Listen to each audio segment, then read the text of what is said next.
Rich lay on his back, the room dim except for the soft glow of his phone. His work clothes were pressed and hanging on the closet door, ready for the morning. Karma was already back with Sherry. The weekend was over. The house was quiet in a way that made his thoughts louder. He opened a blank message, typed her name, stared at it for a long moment. Then the words started coming, slow at first, then steady like something he'd been holding in his chest for months. Every sentence he typed was one he'd never say out loud.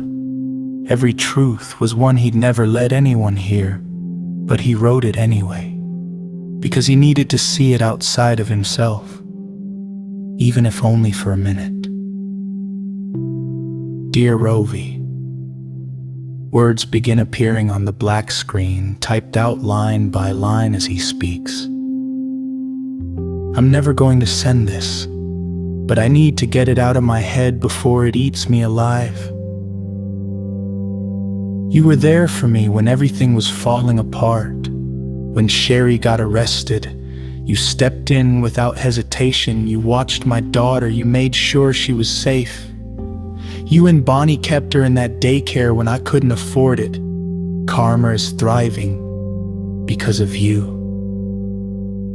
And when I messed up, when I lied to my parole officer, you offered a safety net I didn't even know existed, strictly business, but still more than anyone has ever done for me. After Sherry got out and things stabilized, life went back to normal for everyone else. But something in me didn't go back. Something stayed stuck. I miss the small things, dropping Karma off, seeing you smile for 2 seconds, those quick texts about running late, the little updates about daycare parties. Now I only see you in class. We say hi, we say bye, and that's it. I know you keep things professional, you always have. But for me, it feels like a chapter closed before I was ready. And I know exactly when the lines blurred for me. That hug, the one I didn't mean to give you, the one I still feel stupid about.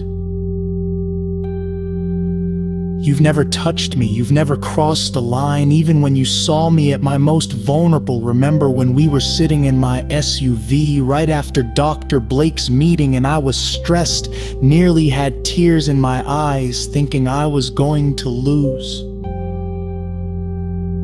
Karma, you stayed right there with me. While I sat there and rant and fell apart, you stayed right there with me. And even then you didn't cross the line to even put your hands on me in any way. Other women would have definitely done that. Rub my back, hug me not. You even then you kept it professional, and that's why I respect you. I respect that more than you know.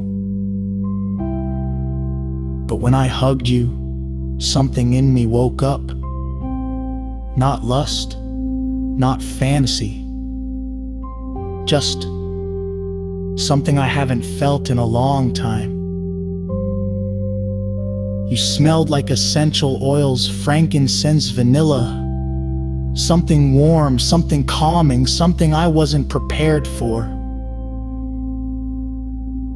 I've been in survival mode for years, parole. We're co-parenting, trying not to mess up. There's no room in that life for feelings, but you stirred something anyway. And when Latham talked to you that day, being his usual self, I felt something I didn't expect. Not jealousy in a bad way, just wishing I could talk to you like that. Wishing I could be that open. But I respect you too much to ever cross that line. Hearing you talk about your boundaries, your asexuality, your rules about dating, It made things clearer and harder at the same time. Technically, yeah, I'm a single dad. But technically, we're in a business relationship, so that answers that. Still, I needed to say this somewhere, even if you never see it. I don't have lustful thoughts about you. I don't fantasize about you. I don't disrespect you in my mind. But I do feel something for you. Something I don't have a name for, something I'm not acting on. Something I'm keeping to myself. And that's where it stays. Sincerely yours, Rich.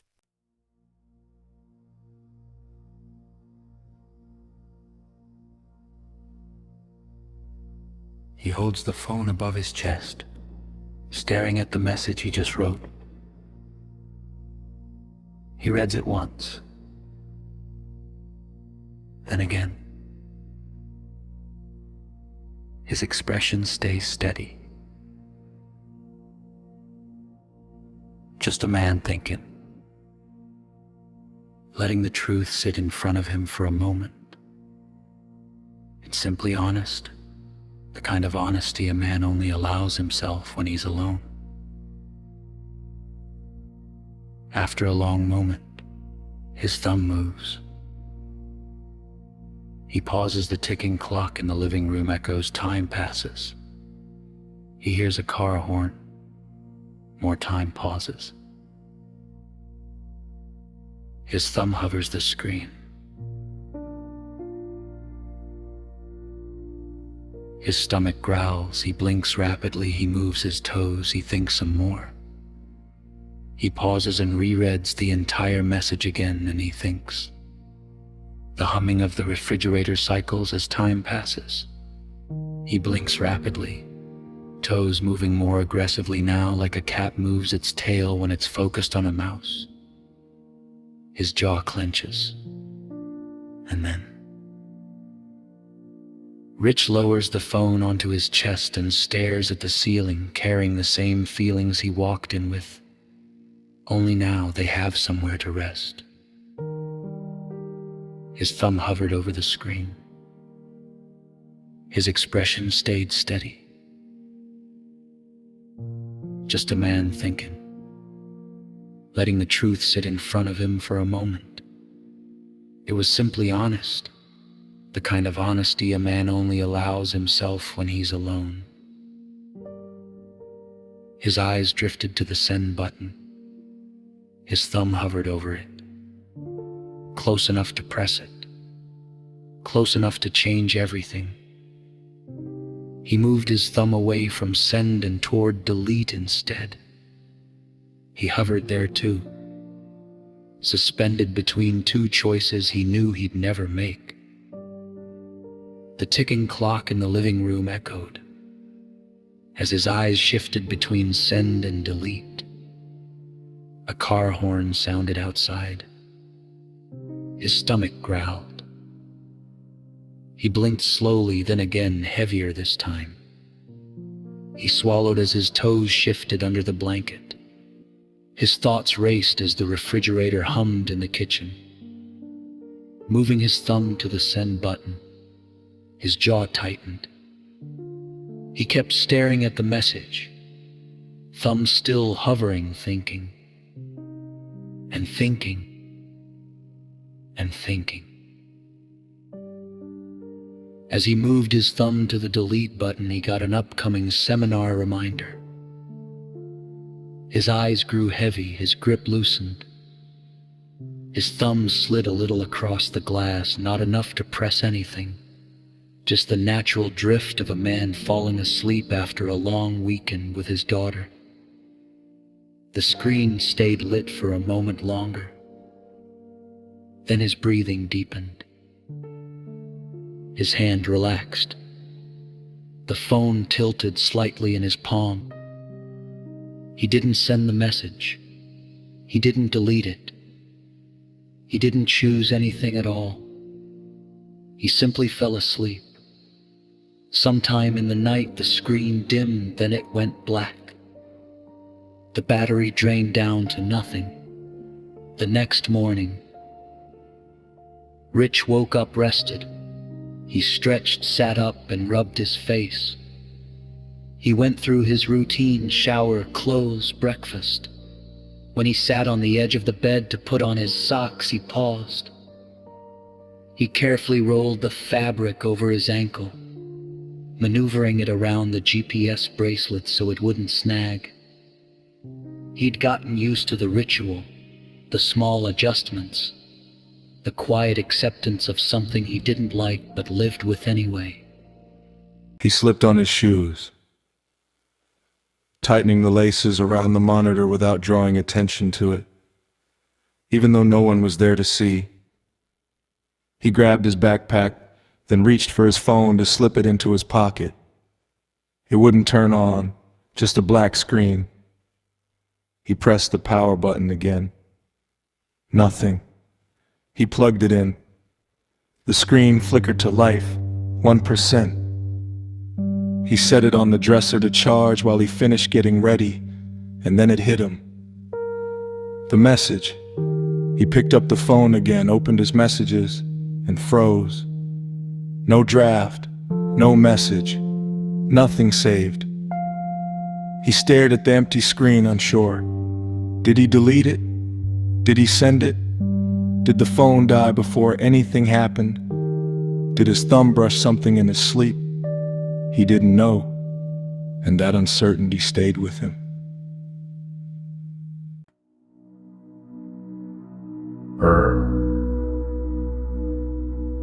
Wished, locked his apartment door, swung his backpack over his shoulder, and headed down the stairs. He tossed the backpack into the back of his SUV where it landed next to Karma's car seat. When he looked up, he saw Latham coming down the steps with his own backpack. Rich smiled and waved. Latham waved back and said, "My battery's dead. Can I get a ride?" "Hop in," Rich said. They buckled up as Rich pulled the SUV into reverse. He said, "I've been telling you. You need to get a new one." "I know," Latham said. "I don't have that kind of money right now. Trying to support Angel and little Latham Jr." Rich's face lit up. "How are you two doing?"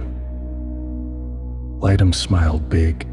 "Man, she's amazing. I really think I'm in love again. I always liked her.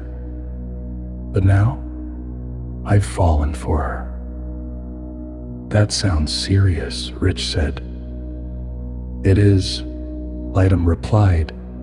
"She's the one I'm gone with all that chasing. She's a ride or die woman. I want to spend my life with her."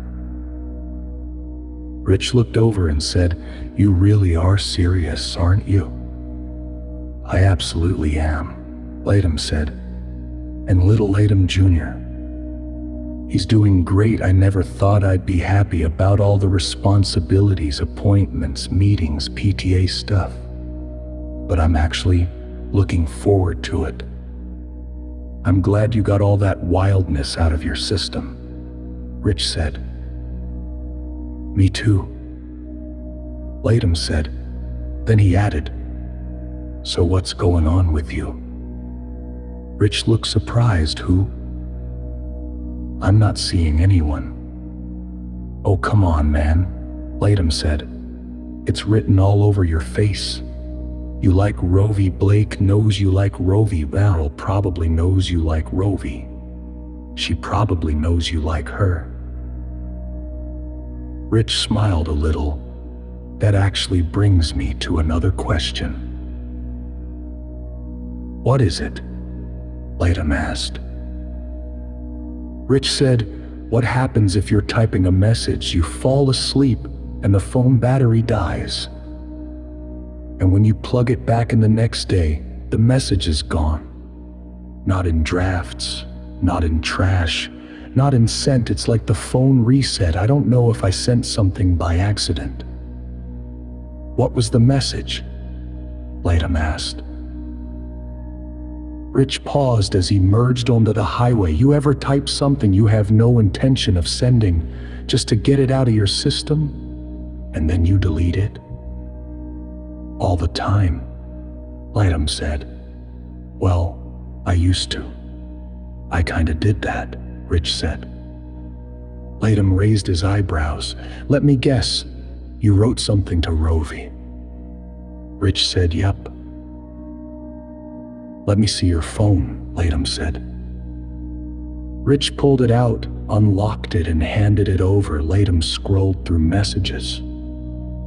I don't see a sent message. Lightum said, no trash, no draft. Are you sure you wrote it? I'm positive. Rich said, it was long I told her how I felt. Then maybe when your phone reset, it didn't send, Lightum said. I hope you're right, Rich said. Even if it did, Lightum said, what's the harm in her knowing how you feel? You remember that conversation you two had about her asexuality? Rich asked. Yeah, Lightum said. She's forbidden territory. Rich said, I can never cross that line. She and I were technically in a business relationship. I can't cross that ever. Well, technically you're not now, Lightum said. Sherry's out, everything's back to normal, you're friends again. I know, Rich said, but I respect her too much. Even if I wanted to, I could never cross that line with her. Did you talk to Dr. Blake about this? Lightum asked. I did, Rich said. He gave me a clinical explanation that made sense. Basically, he said Rovi came into my life during chaos, adrenaline, stress. And now that things are normal, my brain is remembering that connection, like he talked about in the adrenaline seminar. Rich paused. I didn't tell you about the hug. Lightum looked shocked. What hug? Rich said, I don't see Rovi outside of class anymore. Just hello and goodbye. Not like before. So, when I saw her in class, I missed her. I wasn't thinking. I accidentally hugged her quick. Let go right away. I apologized. She understood. But in that moment, when I smelled her scent, something moved in me. Something I wish hadn't. Sounds like love to me, Lightum said. I can't cross that boundary, Rich said. Why not? What harm would it be to ask her out? Lightum asked. Rich didn't answer right away. Then he said, Dr. Blake explained it. He said when two people are in chaos, the brain bonds, trauma bond, adrenaline bond, whatever you call it. And now that things are normal, when I hugged her, I felt something. When I'm working, I'm focused. When I'm with Karma, I'm focused. Dating is the last thing on my mind, but I can't deny I felt something. And Blake won't give you advice, Lightum said. No, Rich said, he's too professional, too grounded. That's why I wanted to talk to someone neutral. Earl, Lightum said.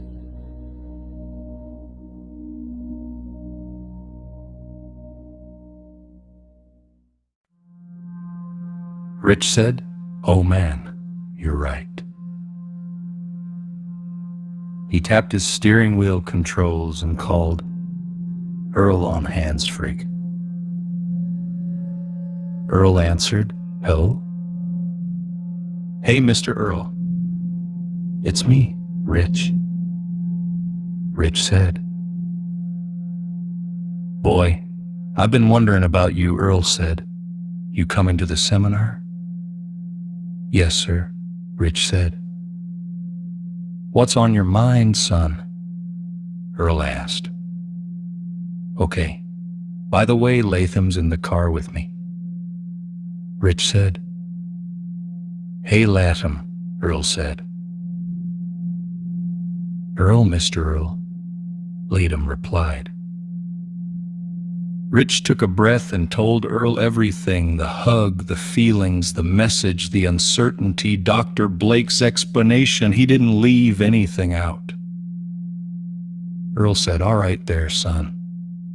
I had a feeling this was coming. Me and Peggy already knew." Latham laughed, old school. "We see everything," Earl said. "Here's my advice. Latham and Angel are official now. Why don't Latham invite Rovi to go out with him and Angel and you come along? Pete's a public place. She'll feel comfortable. It breaks the barrier. No pressure. Just 4 people hanging out." Peggy's voice chimed in from the background. "And bring her a gift. Girls like candy and flowers." Latham laughed. "Isn't that a bit old school?" Peggy said, "What you trying to say, Latham?" Everyone burst out laughing. Peggy added, "Not flowers. She hates cut flowers. Bring her a plant and sugar-free vegan cookies, something organic. She'll love that." Earl said, "And let Latham be the spokesman. She expects anything to come out of his mouth." Everyone laughed again. Rich said, "You know, I think you're right." Peggy added, "And about that message, even if it did send, the first line said it wasn't meant to be sent. If she asks, just tell her the truth. You fell asleep." Rich felt lighter. "Thank you between you and Dr. Blake. It makes sense. We're pulling into work now. I appreciate you both."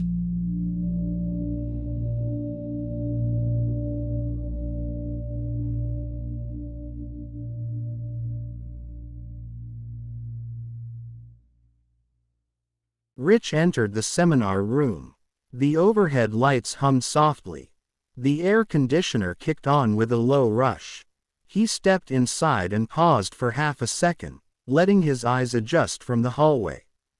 Rovi was already there. She sat on the right side of their usual table, a notebook open in front of her, pen resting across the top. Her water bottle was off to the side, condensation beating down the metal. The middle chair was empty. The left chair, his chair, waited for him like it always did. She didn't see him at first. She was looking down, reading something she'd written, lips pressed together in that neutral, focused way she had. The light from the window caught the side of her profile. Rich's chest tightened for a second, then eased. He walked over, the soles of his shoes making a soft, dull sound against the floor. The room wasn't full yet. Just a few guys scattered at other tables, low conversations, the scrape of a chair here and there, someone stirring sugar into coffee at the back. "Morning," Rich said, his voice steady. Rovi looked up. Her eyes met his, and her whole face shifted, just that small, genuine lift she gave when she recognized someone she was glad to see. "Hello," she said, smiling. He pulled the empty chair out. The legs scraped lightly against the floor. He set his backpack down under the table, next to his feet, the fabric thumping softly against the metal bar. As he sat, the chair creaked just a little under his weight. He could smell her. Faint, clean, familiar. Not perfume exactly, just her. Something warm and subtle that his brain recognized before he wanted it to. He tried not to look like he was studying her, but he was. The way she straightened a little when he sat down. The way her shoulders relaxed. The way her eyes held his for a second longer than necessary, then moved away. "So how are you doing?" she asked. "I'm doing great," Rich said. His voice came out calm, even. "You must have the best boss in the whole world," Rovi said. He lets you off on certain days to come to the seminars, and then you get the weekends off to be with your daughter. That couldn't work out any more perfectly. And it works out great for Sherry too. Her tone was light, conversational. No edge, no hesitation. Rich nodded. Yeah, I'm grateful. He's been real understanding. As she talked, he watched the tiny things. The way her fingers rested on the pen. The way she tapped it once, lightly, against the paper. The way her eyes moved when she thought, up and to the side for a second, then back to him. The way her smile faded into a neutral expression when she listened. Inside, he was running a quiet checklist. No stiffness, no awkward pause, no shift in tone. This is how she always talks.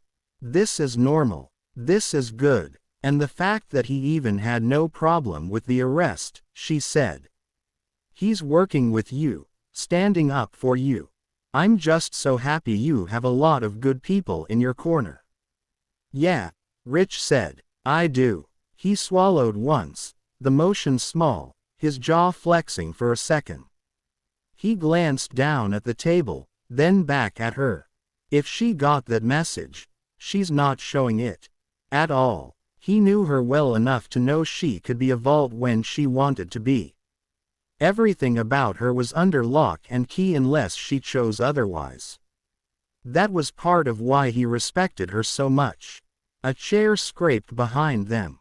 The door opened again. Earl's voice floated in first, low and familiar, followed by Peggy's softer tone. They walked in together, talking quietly. Earl carried his usual folder. Peggy had her bag over her shoulder and a travel mug in her hand. Rich turned slightly in his chair and smiled. Morning, Mr. Earl. Morning, Ms. Peggy. Morning, son, Earl said, nodding at him. Good to see you, Peggy said, smiling at both him and Rovi. They didn't give even the slightest hint that they'd had a private conversation with him earlier.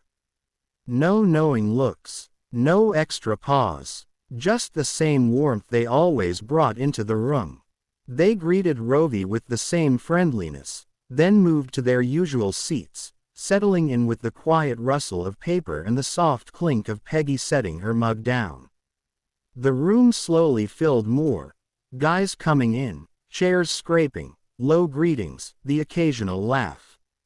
The air felt thicker now, full of bodies and movement, but still calm. Then the energy shifted. Latham walked in. He didn't have to say anything for people to notice him. He just had that presence. Easy, open, like he carried his own weather. He smelled faintly of cologne, something warm and smooth that seemed to follow him in a soft trail. Morning, people, Latham said, grinning as he came down the aisle. A couple of guys nodded at him. Someone bumped fists with him as he passed. He made his way straight to their table like he always did. Look at this, Latham said as he pulled his chair out and dropped his backpack beside it. The chair legs scraped, then settled. He sat between Rich and Rovi, the three of them forming that familiar line. He pulled out his phone before he was even fully seated. Rovi, you gotta see this. Little Latham Jr. at the playground yesterday. He angled the screen toward her. Rovi leaned in, her shoulder shifting slightly closer, her face lit up in a way that was different from her usual polite smile. This was brighter, softer. She said, he's absolutely adorable. And you an angel. You two look happy. We are, Latham said, pride all over his face. Rich sat back a little, one elbow resting on the table, his fingers brushing his chin. He watched them, but not in a jealous way, more like someone watching a scene he was quietly grateful to be part of. He could feel the warmth of Latham's energy on one side and the steady calm of Rovi on the other. It grounded him. Earl glanced over from his seat, taking in the three of them with that old-school, observant look. Peggy watched too, her eyes kind but sharp, like she was filing everything away. Latham swiped to another picture. Look at this one. Him on the slide. And this one. Angel trying to keep up with him. Rovi laughed, a soft, genuine sound. Ah, what a lovely family you three are. We are, Latham said.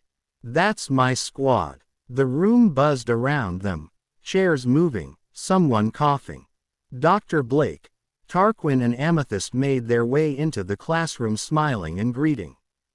The coffee smell drifted in the classroom. Rich took a slow breath, letting the air fill his lungs before exhaling through his nose. His shoulders dropped a fraction. He glanced at Rovi. She was focused on Latham's phone now, eyes bright, smile easy. As Rich continued to carefully and inconspicuously observe her, he thought to himself, maybe she didn't get my text message. Everything she's doing and saying feels normal. Nothing in her face said, I know. Nothing in her posture said, I read what you wrote. Nothing in her tone said, you crossed a line. If she had gotten that message, she had folded it into herself and locked it away where no one could see it. And that, more than anything, was exactly who she was. Latham was still scrolling through pictures when he suddenly stopped, thumb hovering over the screen like a thought had just landed. He glanced at Rovi, then at Rich, then back at Rovi. Hey, Rovi, Latham said, his tone shifting just a little, still light, but more intentional. I wanted to ask you something. Rovi looked up from the phone, giving him her full attention. Sure, she said. Go right ahead. Latham leaned back in his chair, the metal frame giving a small creak. Phone still in his hand, screen dimming slightly. So, Latham said, me and Angel were talking, and we want to go see an early movie, and maybe go bowling. Then grab something to eat after. I wanted to know if you'd come with us. Rovi blinked once, surprised but not thrown. With you and Angel, she asked. Yeah, Latham said. Me, Angel, and I'm inviting Rich too. Rich's eyes shifted from the table to Latham, then to Rovi, then forward again, like he didn't want to put any weight on the moment. It's all on me, Latham added. Movie, food, you don't pay for anything. Rovi's eyes widened a little. All on you, she said. Really? Absolutely, Latham said. No strings. Just 4 people hanging out. That's it. The room hummed around them, chairs moving, low voices, but at their table, the air felt a little more focused, like everything had narrowed down to this small circle. What movie? Rovi asked. Latham told her the title. Her reaction was immediate. Her eyes lit up, her shoulders lifted slightly, and she let out a soft, genuine, oh, I would absolutely love to see that. That would be great. Rich felt something ease in his chest at the sound of her voice. Relief, maybe, that she was excited. That she wasn't guarded. That she wasn't pulling back. Good, Latham said, smiling. Then it's a plan. He turned slightly toward Rich. You're coming too, man. No backing out. Rich gave a small nod. Yeah, he said, I'm in. Rovi glanced at him briefly, just long enough for him to catch the warmth in her eyes before she looked back at Latham. I'll set everything up, Latham said. I'll text you the time and place. Just give me your number so I can send it. Rovi reached for her bag, the zipper making a soft rasp as she opened it. She pulled out her phone, and unlocked it with a quick swipe. Okay, she said. What's your number? Latham rattled it off. She typed it in, her thumbs moving quickly, then held the phone up. Text me so I have yours, she said. Bet, Latham said. He tapped his own screen, sent a quick message, and both their phones buzzed almost at the same time. There, he said. Now I got you locked in. Angel's name flashed briefly on his screen in a notification. He swiped it away with a small smile. Angel's gonna be happy, Latham said. She likes you. She said you got a calm energy. Rovi smiled, a small, almost shy curve of her mouth. She's very sweet, she said. I'd love to see her again. Good, Latham said. We'll do the movie, then food. Maybe something simple. Pizza, or that vegan spot you mentioned once. We'll figure it out. Rovi nodded. That sounds perfect. Rich sat there, taking it all in. The way Rovi's voice softened when she talked about Angel. The way Latham's energy filled the space without crowding anyone. The way the whole thing felt, normal. Easy. Like four people making plans, not like a setup or a test. Earl watched from his seat, eyes narrowed just slightly in that way he had when he was paying attention but pretending not to. Peggy glanced over too, her lips pressed together in a small, satisfied smile before she turned back to her notes. At the table, the moment settled. So it's official, Latham said. Movie, bowling, food, the four of us. No backing out. I won't back out, Rovi said. Me neither, Rich said quietly. He slipped his phone from his pocket and typed a brief message to his parole officer, requesting clearance for the outing before they left. A moment later, his phone buzzed. It read, "Cleared. Be back by 11. The GPS bracelet vibrated once against his ankle, a small, firm pulse that meant approved. Rich had come to associate with Rovi, something small but important shifted. Not in what anyone said, not in what anyone showed, but in what was now quietly set in motion. When the time came, just to keep everyone from having 4 cars, everybody rode in Rich's huge SUV because it was large enough for everyone. He had taken Karma's car seat out earlier and brought it back up to the apartment, leaving the back row open.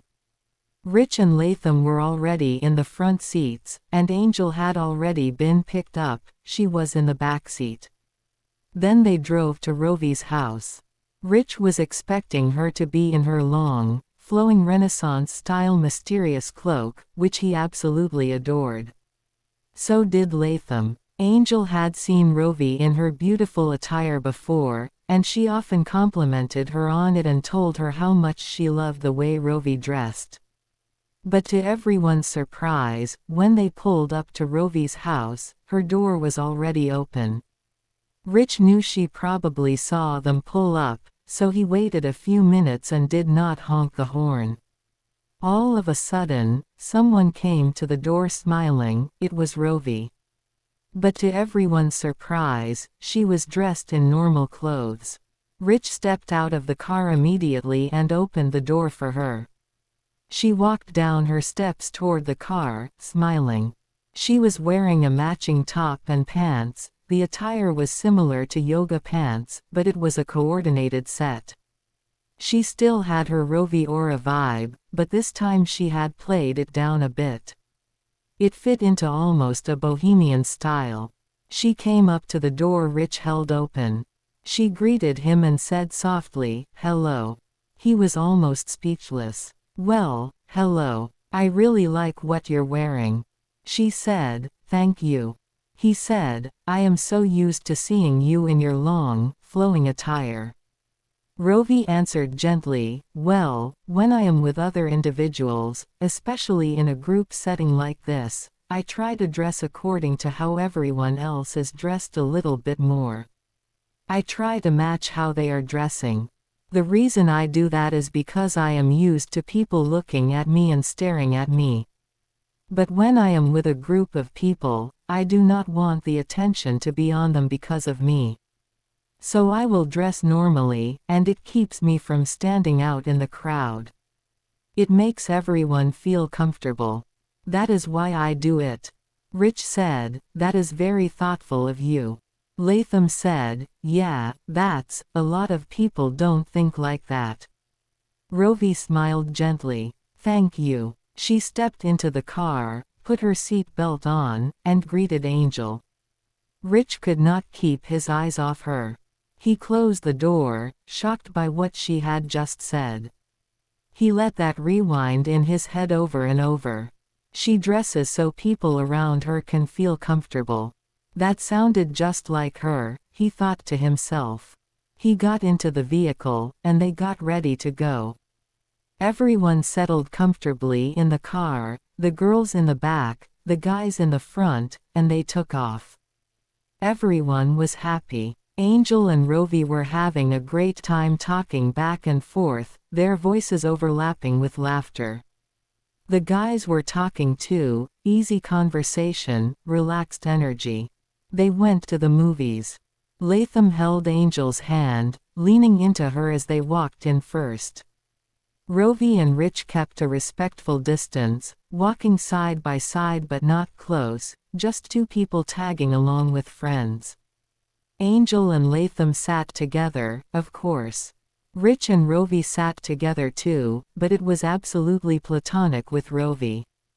And that's what Rich could not figure out, she was acting completely normal. This was the way she always acted. She interacted with him, she laughed, she reacted to the movie, but nothing felt different. Nothing felt like she knew anything. The movie was a comedy, loud, funny, the kind that made the whole theater burst out laughing. It was exciting, exactly what they all needed after a stressful week. Everyone had a lot of fun. The entire theater was laughing at certain scenes. Some of the best comedians were in this movie. After it was over, they went bowling. They had a great time. Rovi was amazing, almost an experienced bowler. She and Angel were on a team.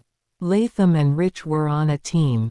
The girls won because Rovi played extremely well. This impressed Rich and Latham, especially Latham, who was naturally competitive. He loved having someone he could actually compete with. After that, they went to a vegan pizza shop, one of those places where you can make your own pizza, sit down, and enjoy it. That's where they spent the rest of the evening until it was time to go home. They talked, they laughed, they relaxed. Rich got to know Rovi in a more personal way, not business. He kept trying to read her, and he could not pick up one thing. Nothing. She was unreadable. There was a moment when both girls went to the restroom at the same time. That's when Latham and Rich leaned in together. Latham said, "Did you pick up any signals?" Rich said, "Absolutely nothing." Latham said, "I didn't pick up anything either. I bet she didn't get it." Rich said, "Yep. That's probably it. Now I can breathe." The girls came back, and they continued enjoying themselves. Later, Latham said, "Why don't we go for a ride around the town?" It was late, but they decided to go anyway, just to look at houses, neighborhoods, different scenes. They drove around for a while, talking and laughing, then eventually headed home. They dropped Angel off first. Then they pulled up to Rovi's house. Rich got out, walked around to the back passenger door, and opened it for her. She stepped out, smiling softly. "Hold up," Rich said. "I have the present for you." He walked to the trunk, lifted it, and reached inside. He pulled out a living plant, a peace lily, full and healthy, its leaves glossy under the streetlight. Rovi's eyes grew huge. "Oh my goodness, this is beautiful." Rich said, "Yeah, I know you don't like when people chop down flowers. You want something that's living. So I wanted to respect that." Rovi smiled warmly. "That is so thoughtful of you, Rich. Oh, I love this plant. Thank you so much." She leaned in and smelled it, the soft, clean scent rising from the bloom.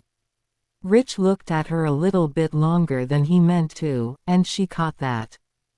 So she immediately said, "Do you know why I prefer living plants instead of plants that have been chopped down?"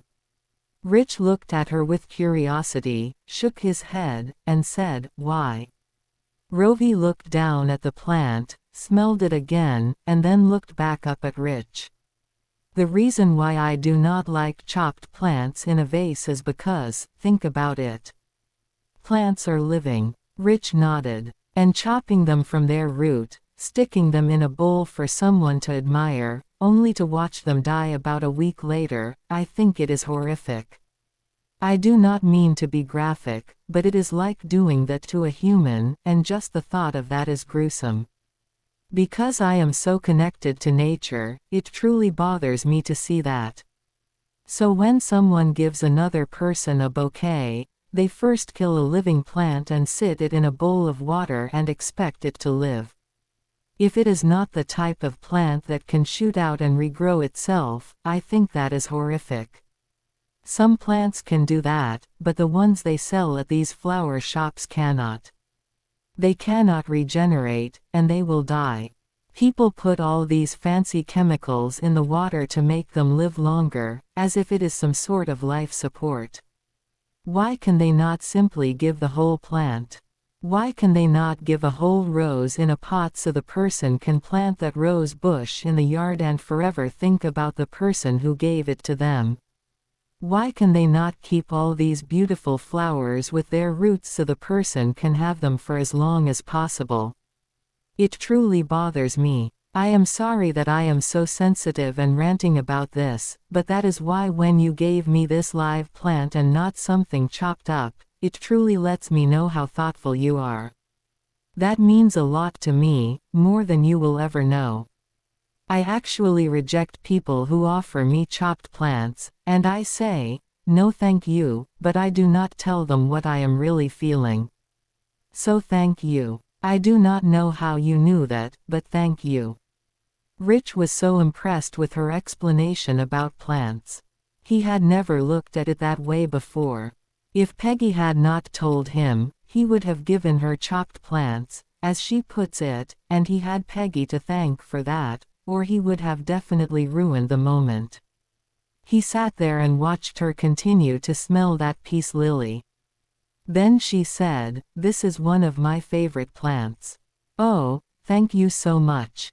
She looked at him gently with big, soft eyes, just so happy to have that plant.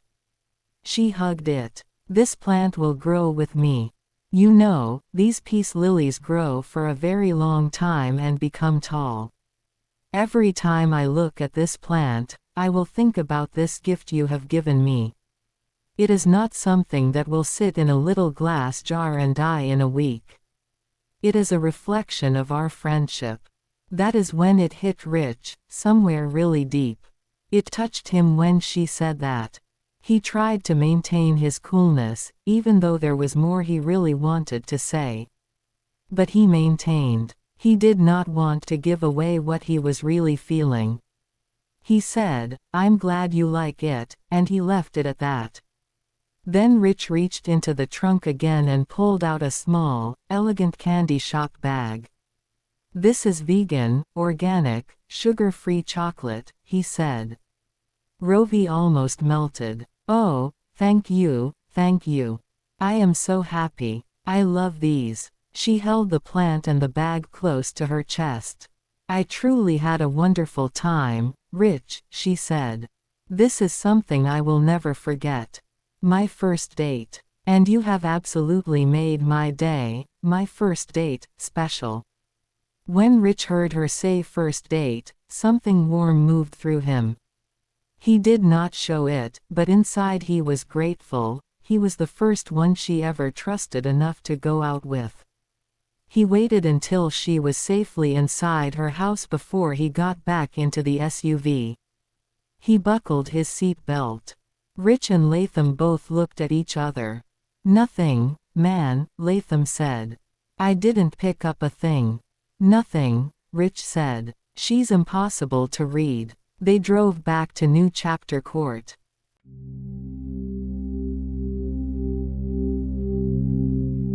Two hours later, Rich had showered, pressed his uniform for tomorrow, and was lying in bed, watching a guy movie when his phone buzzed.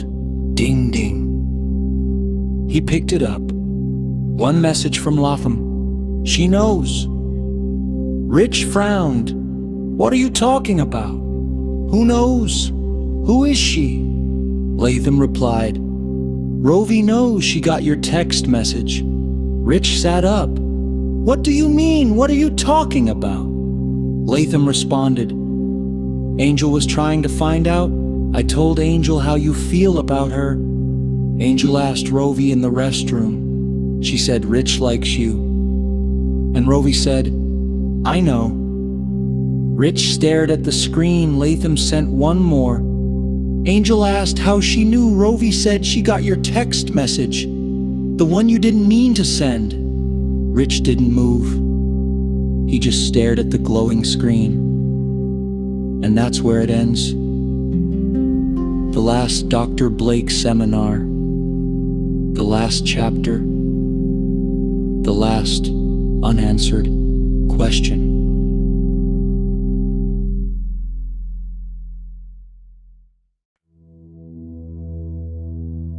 Rich sat on the edge of his bed, the room dim except for the glow of his phone.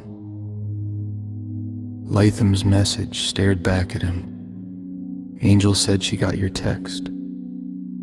He didn't move, didn't blink, didn't breathe, just stared. A slow, heavy pulse thudded in his chest. Then the memories started replaying one after another. Like scenes from a film he suddenly understood differently. Rovi stepping out of her house, dressed down in simple clothes for the group. Rovi laughing at the movie. Rovi bowling like nothing was wrong. Rovi eating pizza, talking, smiling. Rovi accepting the peace Lily like it was sacred. Rovi saying softly, my first date. You made it special. And then the old conversation with Latham, her voice echoing in his mind. If anyone starts coming on to me, or crosses a boundary, I will immediately adjust. I will set restrictions. Rich swallowed hard. She knew the whole time, and she didn't change anything. He typed quickly, fingers tense. Are you sure? Please double check with Angel. Ask if she's positive Rovi got my text. Maybe you misunderstood. He stared at the screen, waiting. Seconds passed. Then a minute. Then another. Finally, Latham replied. 100% positive. Rich exhaled, the breath shaky. He typed again. Latham, I can't go to the seminars anymore. I ruined it. I feel like I can't be around her. I feel bad. The response came fast. Now you understand why she said she doesn't get into relationships with people she works with. Another message followed. Look at what you're doing right now. You two don't even work together, and you're already withdrawing. Rich stared at the words, his pulse loud in his ears. Another message. And think about what she told me. If anyone crosses a line, she cuts them off immediately, restricts them, pulls back, changes how she interacts. Rich's breath caught. Latham sent one more. If you crossed a line with her, she wouldn't have come. As soon as I said you were going, she would have said, "Thank you, Latham, but I'm not going." She didn't say that, did she? Rich's eyes lifted from the screen. He didn't type. He didn't move. He just sat there stunned as the truth settled over him like a slow dawning light. She didn't restrict him. Not once. Not at all. The realization hit him so quietly, so deeply, that he didn't even breathe for a moment. The phone screen dimmed in his hand. Rich barely slept. Latham's last message kept replaying in his mind, along with Rovi's old words. "If anyone crosses a boundary with me, I will immediately adjust. I will set restrictions." But she hadn't. Not once. And now that the seminars were over, no more weekly gatherings, no more shared space, no more built-in reason to see her, the reality pressed on him. He wouldn't see Rovi at the seminars anymore. If he saw her at all, it would be because he chose to. By morning, the weight of it was eating him alive. On his way to work, still in uniform, he found himself turning into the daycare parking lot. He told himself it was because Karma might be there. Sherry usually dropped her off 2 or 3 days a week, and that would give him a reason to be there. But he knew the truth. He wanted to see Rovi, just see her. Not talk, not confess, not explain. Just see her. He stepped inside. Kids ran around the play area. He didn't see Karma yet. A few of the female staff noticed him immediately. One in particular walked up, smiling too brightly. "Hi there," she said, obviously flirting. "How can I help you?" Rich kept his voice steady. "Is Rovi here?" "Oh yes," she said. "She's doing food prep. I'll go get her." No, I don't want to disturb her." "It's fine," she said. "Already turning. I'll be right back. What's your name?" "Rich." She smiled at him in a way he was used to, but didn't want. He suddenly regretted coming. He turned and walked back out to his SUV, sat down, and buckled his seatbelt. "I shouldn't have come. This was a mistake." He was about to pull off when he saw her. Rovi stepped out of the side door, taking off her kitchen gloves. She wore an apron and a little chef hat, her hair tucked neatly underneath. She walked toward his window with that soft, gentle smile she always had. He lowered the window. "Hi," he said quietly. "I am sorry it took me so long," she said, still smiling. "I was in the middle of putting something in the oven." "Someone said you wanted to see me. How can I help you, Rich?" Her tone was professional, warm, calm, exactly the same as always. And that, more than anything, rattled him. She knows about the message, she knows.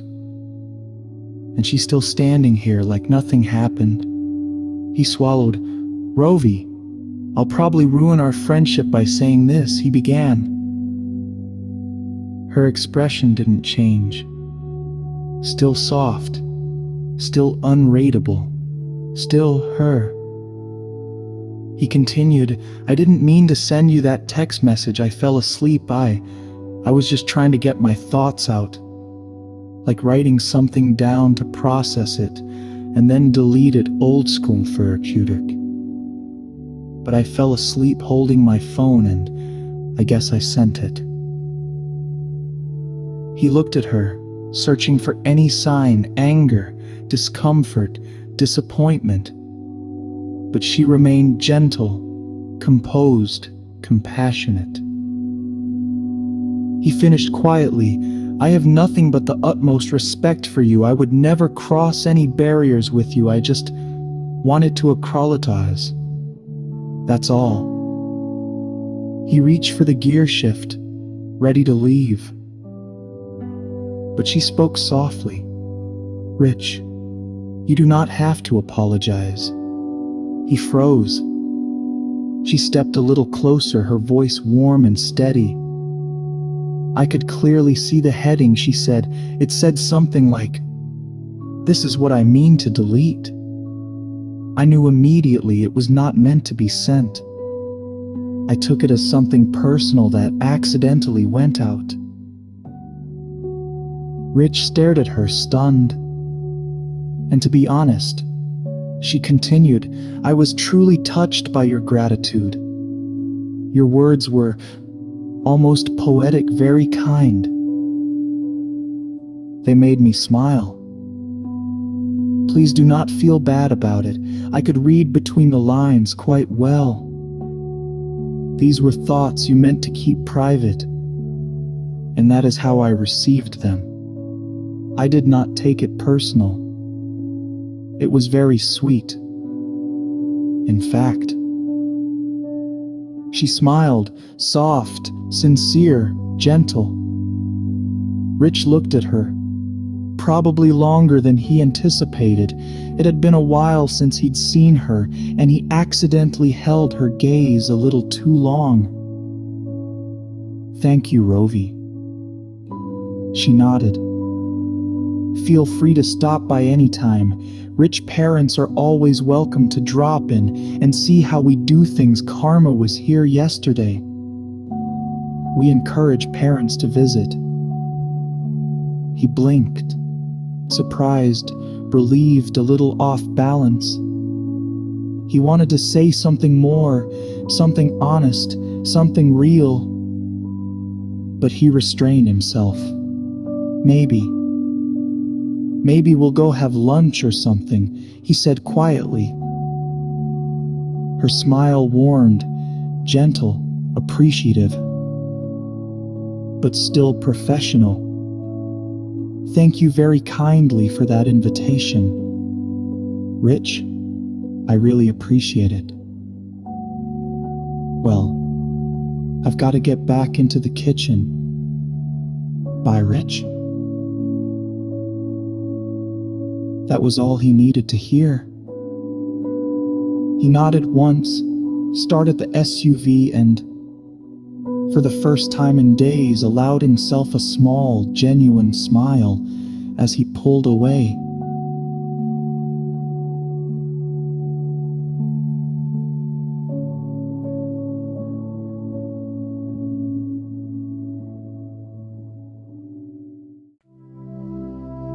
Rich and Latham sat at a small table in the dealership cafeteria, both of them on break, both of them eating like men who'd been on their feet all morning. The place was loud enough for privacy, but quiet enough for a real conversation. Rich leaned back in his chair, arms folded, eyes distant. "I figured it out," he said. "Rovi set a boundary, and I'm good with it. I accept it." Latham stopped mid-chew and stared at him like he'd just said the sky was green. "Bro, what is wrong with you?" Rich frowned.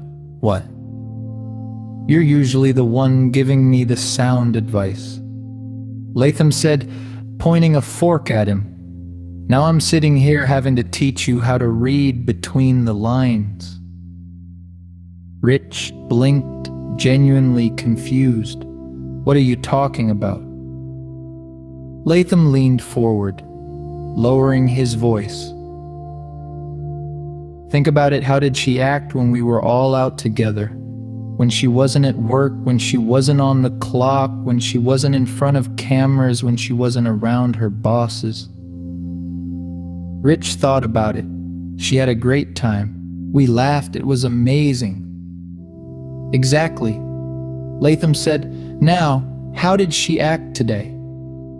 At work in uniform, in front of cameras with her boss in the building. talking to the father of a child in her care, talking to a man who everybody knows is Karma's dad. Rich's eyes narrowed slightly. He was listening now. Latham continued. Bro, she wasn't setting a boundary against you. She was setting a boundary against the situation. That's her job. That's her professionalism. That's her protecting herself and you. Rich sat still for a moment. Then it hit him. It hit him hard. He replayed it again. Her tone, her smile, her warmth, her professionalism, the way she didn't pull back, the way she didn't change toward him, the way she thanked him so gently, the way she said, "Parents instead of you," the way she kept everything clean because she was at work. And then he remembered how she acted outside of work. The difference was night and day. A slow smile spread across his face. Latham smirked. There it is, I knew you'd get it. Rich shook his head, smiling now, almost laughing under his breath. Damn, he said quietly. You're right. Latham leaned back, satisfied. Of course I'm right. You think she would have gone out with us if she didn't feel comfortable? You think she would have laughed like that? You think she would have stayed the whole time? Bro, she likes you. She just ain't stupid. Rich let out a breath. He didn't realize he'd been holden. And for the first time since he left that daycare parking lot, he felt something settle inside him. Not certainty, not expectation, not fantasy, just peace, acceptance, and maybe, just maybe, possibility.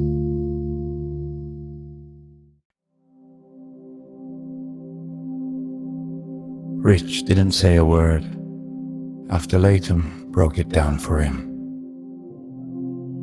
He just reached into his pocket, pulled out his phone, unlocked it with one swipe, and hit a single contact. He lifted the phone to his ear. Latham paused, mid-bite, watching him, assuming he was checking on Karma, and went back to eating. But Rich's tone shifted. Calm, firm, businesslike. Hey, Sherry, do me a favor. Pull Karma out of the daycare that Bonnie and Rovi run. Latham froze, fork halfway to his mouth. Rich continued, steady as ever. Yeah, I need you to find her another daycare, just trust me on it. Yeah, there's a lot cheaper ones, exactly. Okay, let me know once you've discharged her. A pause. I'll tell you later. Okay, bye. He hung up. Set the phone down. Leaned back in his chair like he just handled a routine errand. Latham stared at him. Bro, what was that? Rich shrugged lightly, the corner of his mouth lifting.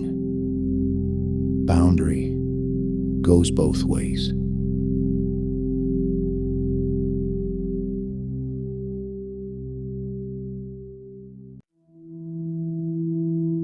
Ring, ring.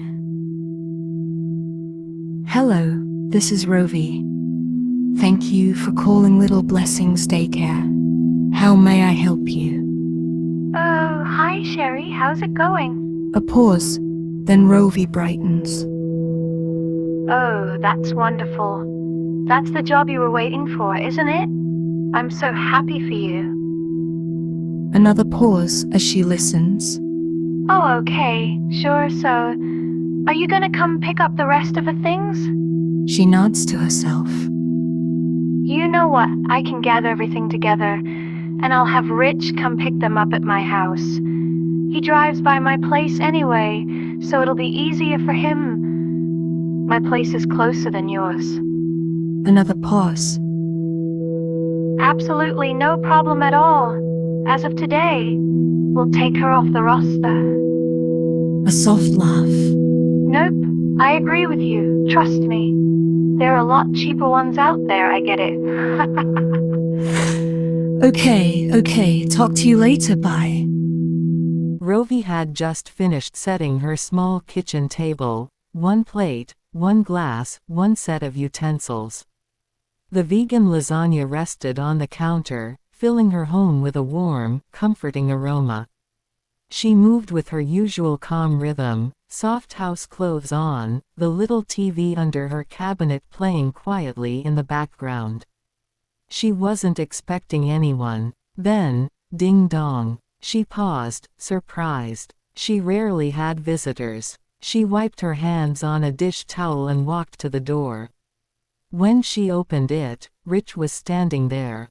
Still in uniform, still composed, still carrying that quiet confidence he always had. He gave her a small, respectful smile. "Hi, Rovi." She returned the smile, warm and natural.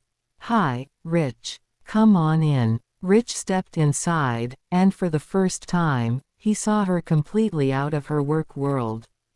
No daycare uniform, no flowing cloak and veil, the protective shield he always thought of silently. Just Rovi, at home. She wore a soft, loose, modest caftan, the kind of comfortable house dress women put on when they're done with the day. Barefoot, relaxed. The warm kitchen light behind her made the fabric glow softly. And Rich noticed, not in a way that crossed a line, but in a way that grounded him. This was the first time he'd ever seen her without her professional armor. Without the layers she wore to protect herself. Without the roles she carried. Just a woman in her home, peaceful and comfortable. Something in his expression softened for half a second, the kind of shift a man can't hide when something catches him off guard in a good way. He kept his cool, though. He always did. "Sherry told me to stop by and pick up the rest of Karma's things," he said. "We found another daycare, it's closer to where she is, so it'll be more convenient and—" He paused. He hadn't expected to see her like this, relaxed, peaceful, at home. It caught him off guard. He cleared his throat. "I just came by to pick up her things." Rovi smiled gently. "Of course. I have them all packed and ready. Have a seat, I'll go get them." Rich sat on the couch. He could hear her moving in the next room, gathering items with her usual care. She returned with a small box and sat in the chair across from him. "This," she said, lifting a half-finished craft, "is the little snowman she was making for the Christmas holiday. She was going to put DAD on it. She didn't finish, so maybe you can help her complete it." Rich smiled at the crooked little snowman. Rovi lifted another craft. "And this reindeer, she tried to put MOM on it. Didn't quite come out right, but maybe you can help her with that too." Rich smiled again, softer this time. Rovi handed him a duffel bag, some paperwork, and the rest of Karma's belongings. "Here you go. I made sure everything was clean and accounted for." Rich accepted it with a nod, steadying himself. "Thank you." "Of course," she said. Then she added, "Sherry is a wonderful soul. We had a lot of chats through mail while she was incarcerated. Seeing her face to face now, it's nice to put a face to the person behind the pen. She's really a nice person. And an amazing mom." Rich nodded. "She is, isn't she?" He wanted to say more. He wanted to blur the line now that nothing stood between them. If it were any other woman, he would have. But this was Rovi. He respected her too much. I want to thank you again, he said quietly.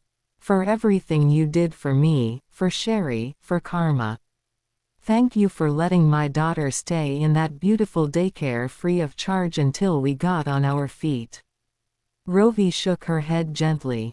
Oh, if money is the problem, don't worry, she can continue to stay there for free.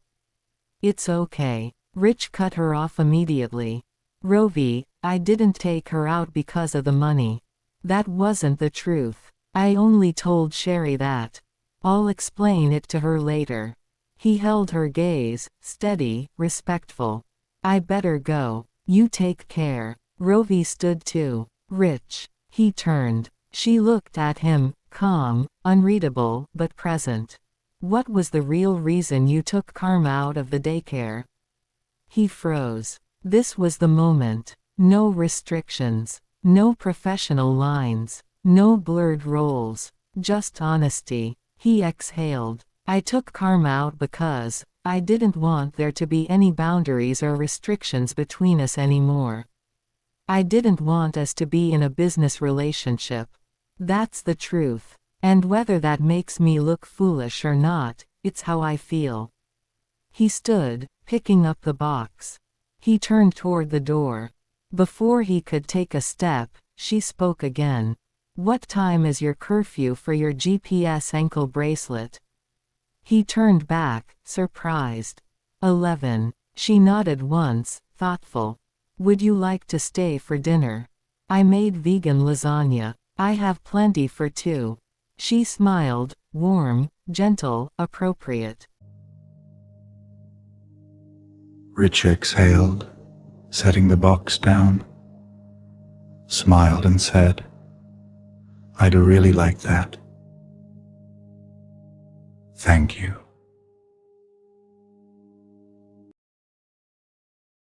Before we end, I want to take a moment. Rich and Rovi, the two central figures whose journey you've followed, are not fictional constructs. Their story, their boundaries, their restraint, and their quiet emotional shifts are drawn directly from real life. This session, this final chapter, marks the close of our time together. Every moment you've witnessed, the tension, the silence, the discipline, the compassion, the unspoken understanding, comes from a true story.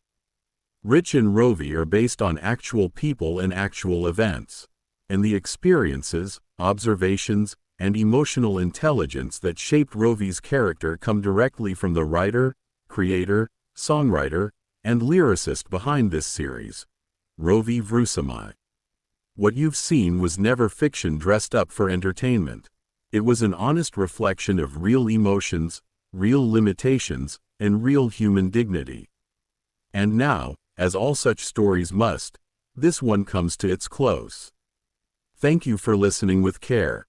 Thank you for sitting with the uncertainty and the quiet shifts. This concludes the final Dr. Blake series. Take care of yourselves. Take care of each other. And remember, closure is not the absence of feeling. It is the point where understanding finally settles into acceptance.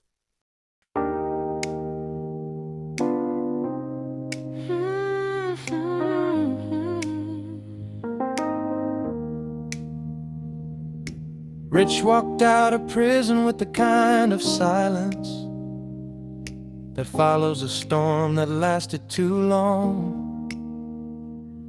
His name still carries the weight of old choices, echoes of engines he once hot-wired, streets that remembered him too well. Re-entry felt like learning to breathe underwater. Every door he knocked on felt like a test he wasn't told the answers to. Every will call you back felt like a wall disguised as a sentence.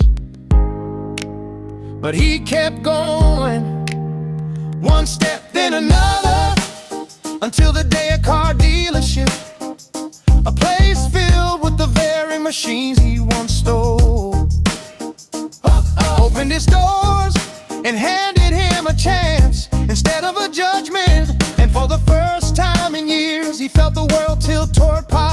vanity, he was rich. A man rebuilding himself from the inside out. To the woman who moved like light, then came Rovi. She arrived with presents. She walked into his life like a cloak of midnight, stitched with tiny constellations, shimmering flecks of silver that caught the light and scattered it across the room like blessings. Her clothes flowed when she moved. Soft fabric whispering against itself like pages of an ancient book, turning in a sacred library. To Rich, she looked like a starfield that had learned how to walk, a quiet galaxy wrapped in human form. And when she stepped near him, the darkness he carried shifted, illuminated by her presence. The first recognition, she welcomed his story. She honored his history. She understood the man he was becoming. She simply saw him the way a lighthouse sees a ship and guides it home. Her compassion carried strength, a warmth that reached him and softened the cold places inside him. Ivy, the bond that formed without permission. Every time life tangled itself around his ankles, a parole scare, a misunderstanding, a moment where the whole world tried to pull him back. Rovi appeared. She arrived with intention. She arrived with clarity. She arrived with heart. She stepped into his chaos with the calm of someone who had walked through storms of her own and learned how to carry light that stays steady. Her presence felt like a hand on the back when you're too tired to stand but too proud to fall. Rich felt the shift immediately when she arrived. The air changed, the room steadied. His heartbeat found a rhythm that felt like living. Be the connection that defied definition. People would try to name it, call it friendship, call it fate, call it something else. But Rich and Rovi never needed a label. Their bond lived in the spaces where language fails. In the glance that steadies a man, in the presence that softens a woman, in the quiet understanding that some souls recognize each other long before the mind catches up. They were two lives intersecting at the exact moment they were meant to. A man climbing out of the dark, a woman woven from light, and a connection that felt like the universe exhaling in relief because they had finally found each other.